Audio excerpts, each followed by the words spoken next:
Good morning. Welcome to the Morning Trust, the civic devotion for Nigerian citizens. It's a brand new day and the 17th day of our devotion. We're glad to be able to have come this far. Our topic today is building trust in families. Building trust in families.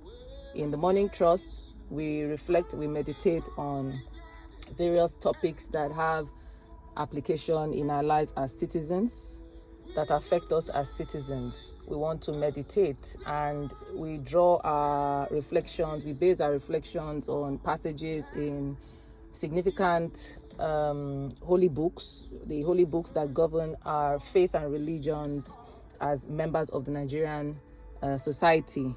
Many of us are Christians, many of us are Muslims, some of us adhere to African traditions, and so we base our reflections because we know that our morality is often based on, our faith. And so we base our reflections and meditations as citizens on passages from the holy books that govern our faith and religions. Today, as we talk about building trust in families, we want to draw our passages from the book of Proverbs in the Bible, chapter 22, verse 6. And it says, "Train up a child in the way he should go, and when he grows old, he will not depart from it."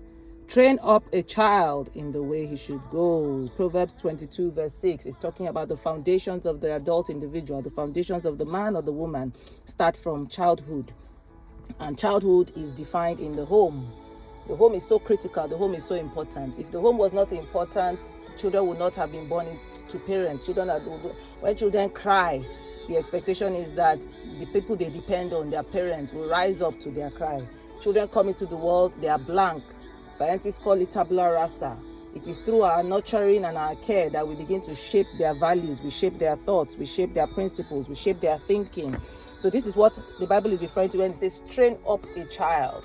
That entirety of what you transfer to children, what you pass on to them, that shapes their behavior. And as they become mature and, adult individuals, it is the foundation of what the childhood that defines them, of how you raise them in their childhood that defines who they are as adults. So that's why the family is so critical.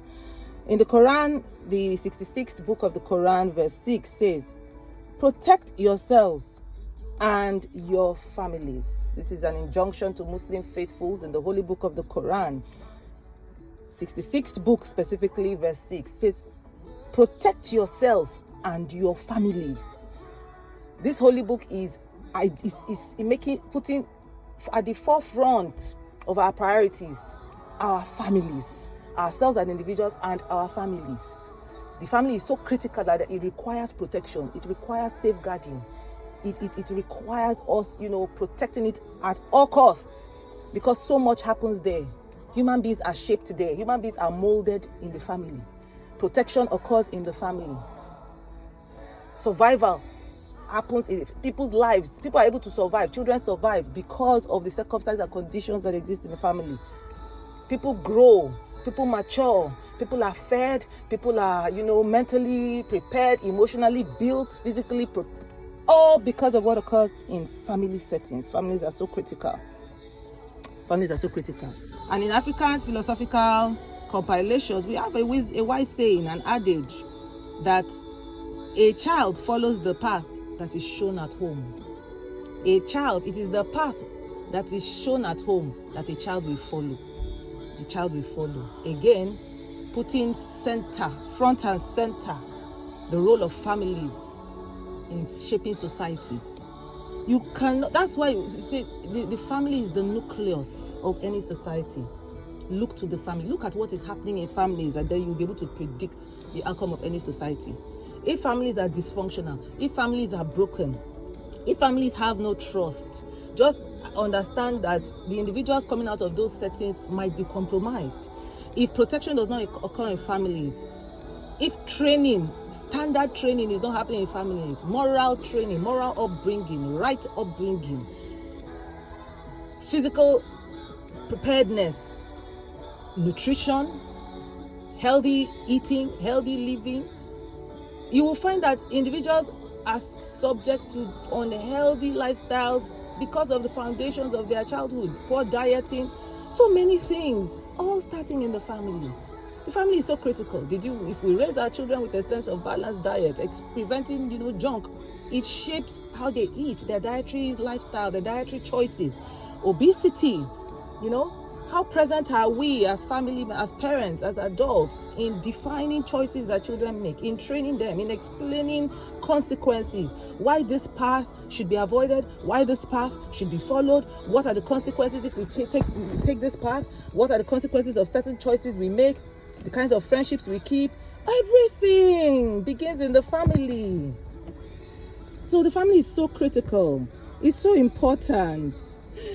The family is the first school that children enter. The first school that a child enters is the family. The first curriculum that they are exposed to is the family curriculum. Conversations happening in the family every day. Behaviors of parents. You are your two children's teachers. We are our children's teachers. And children are watching us. They see everything. They may not be able to interpret, but they assimilate it all. That is why families are very important and should be the priority of governments. Families should not be ignored. Social protection should be ensured for families. Parents should have jobs. The upkeep of parents should be a matter of concern to governments. It is critical. It's not something to be trivialized. Because when parents are well provided for, when they're empowered, they can operate from positions of empowerment, not frustration. They have knowledge. They have access to information. They are financially empowered. They can make choices available. They can provide. They can pick the right neighborhood. They can put children in the right schools. They can curb the kinds of friendships. They can prevent children from hanging around in the streets. They can prevent children from taking up street jobs and all kinds of hustle to aid or support family income. This is why families have to be empowered. Poverty is a threat to families.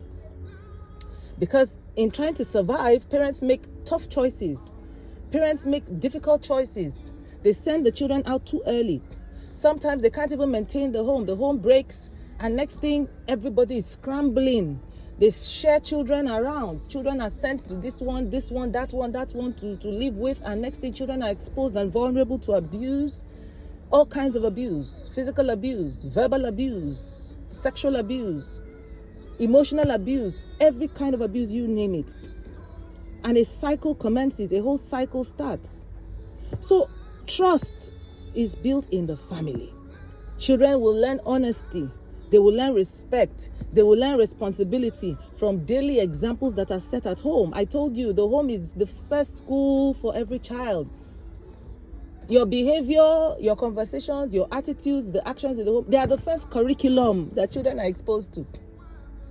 And it's not a blackboard. It's not writing with chalk on a blackboard. It is your everyday activities, your everyday examples that are forming the chapters and the lessons that these children ingrain, that they internalize and begin to practice.